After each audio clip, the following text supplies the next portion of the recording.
और टीवी 100 में आपका स्वागत है और मैं वीरेंद्र गुप्ता। जैसे जैसे उत्तर प्रदेश में विधानसभा चुनाव नजदीक आ रहा है, वैसे वैसे तमाम राजनीतिक दलों की सक्रियता भी देखने को मिल रही है। आज उसी क्रम में जनपद मिर्जापुर में राष्ट्रीय प्रगतिशील प्रगतिशील मानव समाज पार्टी के राष्ट्रीय अध्यक्ष जी हमारे साथ मौजूद हैं। सर, आपका बहुत स्वागत है टीवी 100 आपका भी स्वागत है।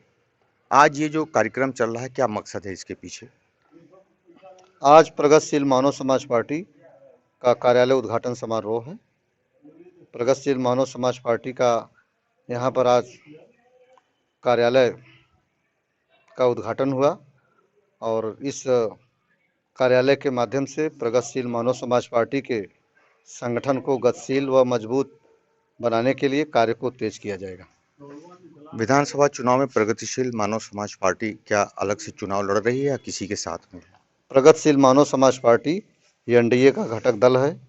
प्रगतिशील मानव समाज पार्टी का भारतीय जनता पार्टी से गठबंधन है। हम गठबंधन के तहत चुनाव लड़ेंगे। पूरे यूपी में कोई भी आपके खाते सीट आ रही है या सिर्फ उन्हीं के साथ उन्हीं का समर्थन करेंगे? प्रगतिशील मानव समाज पार्टी के खाते में भी सीट आएगी। अभी गठबंधन का ऐलान हुआ है 20 तारीख को। कई कार्यक्रम प्रगतिशील मानव समाज पार्टी का लगा हुआ है। उन कार्यक्रमों के बाद सीट का बंटवारा होगा। अभी तो जो भी एनडीए के घटक दल हैं उत्तर प्रदेश में, जैसे अपना दल है, प्रगतिशील मानव समाज पार्टी है, तो जब सीटों का बंटवारा होगा तो सबका होगा। मिर्जापुर मंडल में कुछ ऐसा अभी प्लान बन रहा है क्या सर कि कुछ यहाँ भी कुछ सीटें आपको मिल सकती है? हाँ, मिर्जापुर मंडल के प्रत्येक जनपद में एक सीट मिलने का अनुमान है पूरी तरह से। आपका खुद का एक कोई एजेंडा है या एनडीए के ही एजेंडे पर आप काम करेंगे? प्रगतिशील मानव समाज पार्टी का खुद का जो एजेंडा है वो यह है कि देश में समानता व मानवता लाना। समाज में जो लोग हाशिए पर पड़े हैं, कमज़ोर वर्ग के लोग हैं, वंचित लोग हैं, जो कि सामाजिक, आर्थिक, राजनीतिक, शैक्षणिक क्षेत्र में आगे पिछड़े हुए हैं, ऐसे लोगों को आगे बढ़ने के लिए विशेष सुविधा देना। इसके साथ ही साथ जो गरीब हैं, मजदूर हैं, किसान हैं, बुनकर हैं, मेहनत का श्रमिक तबके के लोग हैं, ऐसे लोगों को स्नातकोत्तर तक की निःशुल्क शिक्षा की व्यवस्था किया जाएगा। निःशुल्क उनके लिए चिकित्सा की व्यवस्था हो, निःशुल्क बिजली पानी की व्यवस्था हो। प्रगतिशील मानव समाज पार्टी का एजेंडा है। इसके साथ ही साथ प्रगतिशील मानव समाज पार्टी बेरोजगारी को दूर करने के लिए, युवाओं को रोजगार देने के लिए कल कारखाना, कंपनी, फैक्ट्री व मिल लगाना चाहती है। लघु एवं कुटीर उद्योग धंधा को बढ़ावा देना चाहती है। साथ ही साथ समाज की जो अति पिछड़ी जातियां हैं, केवट बिंद, निषाद, कश्यप इत्यादि, इनको अनुसूचित जाति में शामिल कराना चाहते हैं। तो इन सभी तमाम मुद्दों को लेकर के हमारी भारतीय जनता पार्टी के नेताओं से बात हुई है। जल्द ही प्रगतिशील मानव समाज पार्टी का एक प्रतिनिधिमंडल माननीय प्रधानमंत्री जी से मिल करके इन समस्याओं पर उनका ध्यान आकर्षित करेगा। राष्ट्रीय अध्यक्ष जी, जो तमाम मुद्दे आपने बताए, ये सारे मुद्दे तमाम अन्य दलों की भी यही मांग यही रहती है, चाहे वो बहुजन मुक्ति मोर्चा हो, चाहे निषाद पार्टी हो। तो आपको लगता नहीं कि कुछ अंतर नहीं है, समानता काफ़ी है आप और अन्य दलों में? देखिए, मुद्दों में बहुत बड़ा अंतर नहीं है। ज़्यादा लोग गरीबी मिटाने की ही बात किया करते हैं, लेकिन यह है कि काम करने के लिए दृढ़ इच्छा शक्ति होनी चाहिए। माननीय नरेंद्र मोदी जी, माननीय मुख्यमंत्री योगी जी के अंदर दृढ़ इच्छा शक्ति दिखाई पड़ रही है। तमाम उनकी ऐसी योजनाएं हैं जिसका आम लोगों को, गरीब लोगों को लाभ मिल रहा है, लेकिन अभी भी बहुत काम किया जाना बाकी है। लखीमपुर खीरी की घटना बड़ा चर्चा में है, आपको लगता है कि वो सरकार को नुकसान पहुंचाएगी ये घटना? देखिए, लखीमपुर खीरी में जो घटना घटी, वह घटना बहुत ही दुखद है और घटना की उच्च स्तरीय जांच चल ही रही है। हम यह चाहते हैं कि लखीमपुर की घटना के संदर्भ में जो भी दोषी हैं, उनको कड़ी से कड़ी सज़ा मिलनी चाहिए।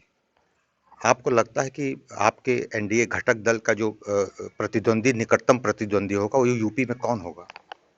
देखिए, इस समय की जो लड़ाई चल रही है, उसमें निकटतम प्रतिद्वंदी में तो समाजवादी पार्टी दिखाई पड़ रही है। बहुत बहुत धन्यवाद। हमारे साथ राष्ट्रीय अध्यक्ष जी जो थे, जो जिन्होंने अपनी बेबाकी से बात रखी। देखना दिलचस्प होगा कि एनडीए के घटक बन के रहने में फायदा है या अपने अलग झंडा और मुद्दा लेके चलने में फायदा है। मिर्जापुर से टीवी 100 के लिए वीरेंद्र गुप्ता की रिपोर्ट। कुमार जायसवाल, प्रगतिशील मानव समाज पार्टी का नगर अध्यक्ष। आज मुकोचवा पहाड़ी क्षेत्र में जिला कार्यालय खोला गया है और यहाँ पे उद्घाटन मनीष हमारे जी, ये बताइए कि अगर पार्टी यहाँ से मजमा से हाँ। बीजेपी अपना टिकट देती है हाँ। और आपकी पार्टी को नहीं मिलता है हाँ, तो बीजेपी को फायदा होगा, बीजेपी को पूर्ण रूप से फायदा होगा, नुकसान किसको होगा? नुकसान अन्य पार्टियों को होगा। जैसे हम लोग तो गठबंधन है भाजपा से, भाजपा को संपूर्ण वोट मिल के दिलवाएंगे और अगर हम लोग का सीट यहाँ से कंफर्म हो रहा है तो पूर्ण बहुमत से लड़ेंगे और जीत की हासिल करेंगे। तो नुकसान किसको होगा? आपको लगता है कि बीएसपी और सपा का सबसे ज्यादा आप नुकसान करेंगे? बीएसपी और सपा बरसों से सब देख ही रहे हैं और आप भी जान रहे हैं और दुनिया जान रही है किसकी सरकार बनेगी किसकी नहीं। बस यही कहना चाहते हैं। मानव समाज पार्टी मिर्जापुर आज यहाँ पर पहाड़ी मोकुचवा नशा मुक्ति हॉस्पिटल में जिला कार्यालय का उद्घाटन हमारे मानव हृदय सम्राट माननीय डॉक्टर प्रेमचंद जी के कर कमलों द्वारा हुआ है। इसीलिए सब कार्यक्रम हम लोग ने बुलाया है यहाँ से। उसके बाद आगे की रणनीति हम लोग पार्टी का तय करेंगे। अध्यक्ष जी, अगर यहाँ से बीजेपी लड़ती है तो आप लोग की वजह से फायदा होगा बीजेपी को? हाँ, यहाँ से बीजेपी की लड़ती है तो यहाँ से बीजेपी को संपूर्ण फायदा होगा, क्योंकि यह समाज आपका बिंद और निषादों का जिला है। और सारे समाज हमारा उनके साथ है। कौन सा विधानसभा है? ये है मझवा विधानसभा। सम्राट प्रेमचंद जी जो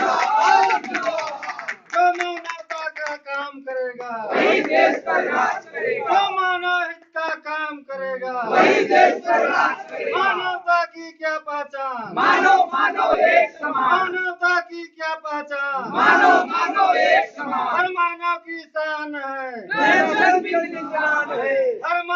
शान है, हर मानव की शान है।